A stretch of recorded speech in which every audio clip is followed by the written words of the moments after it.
Ever wondered how some paintings just seem to glow with light? Sometimes the light looks like it's pushing past the edges of the trees and the hills. It's a really beautiful light effect in landscapes, but it's usually very subtle and equally difficult to paint. Let's have a look at this painting of Piha in New Zealand.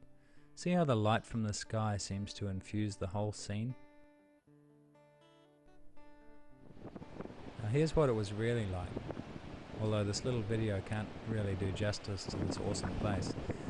But see how the light seems to be pushing over the top edge of that hill?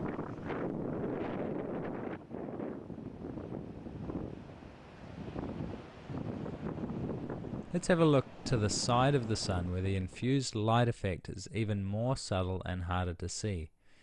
But just to show you that it is really there, let's increase the contrast to exaggerate what's happening with the light so we can see it better. Now see how the tops of the hills are the first to start disappearing into the light of the sky? Let's zoom in so we can see that again. Now see how the side of the big dark hill here in the front is also getting infused with the blue color of the sky as well. Let's have a look at a different scene where the same thing's happening. Have you ever seen blue branches? Now have a look at this. Now I've increased the contrast again to show you what's actually happening. The blue light from the sky behind is infusing the edges of the foreground objects. Here's a painting where I've increased the contrast and the saturation of the colors to enhance this effect. This was done in the studio after I did this painting on location.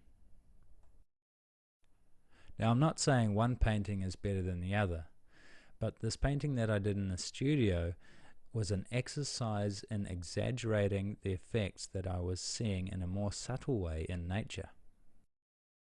Taking a closer look at the foliage there, the outer edges, you can see that it's actually painted with a pretty pure mixture of just ultramarine and white.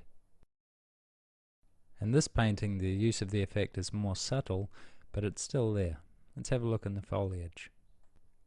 Now I normally paint from dark to light, that is putting my darkest values down first and painting my lighter and lighter values on top of those.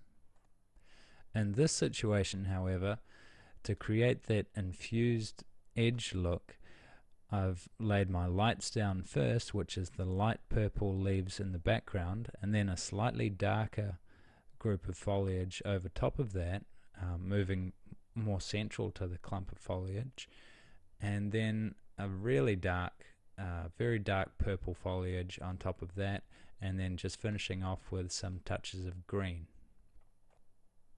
You can see that in this painting here too. And not only does it give the impression of the light infusing the outer edges of the foliage, it also makes you think that you're looking at a three-dimensional bush.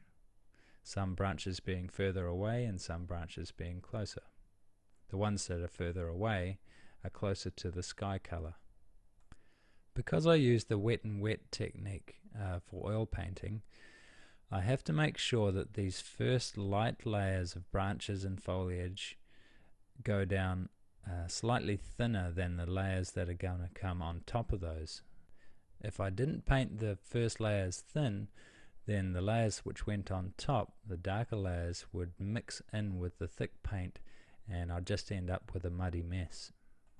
When I'm finished working my layers one on top of the other like that, I'll go back in with the sky color, slightly darker though, and paint in some little holes in between, some sky holes.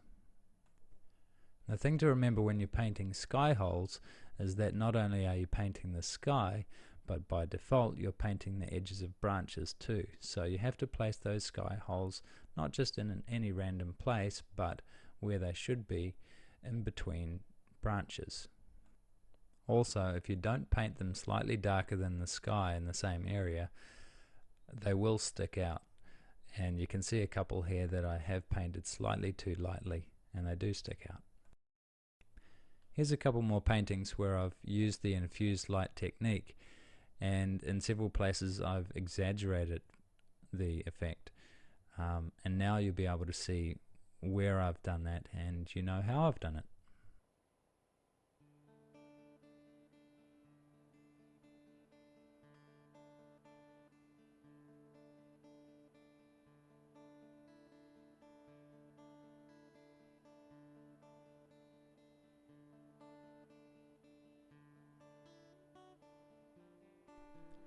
Now that you understand the principle of infused light, I challenge you to look for it in nature and also to use it in your next painting, because then you'll really start to understand how it works, and then you can start using it to create paintings that just glow with light.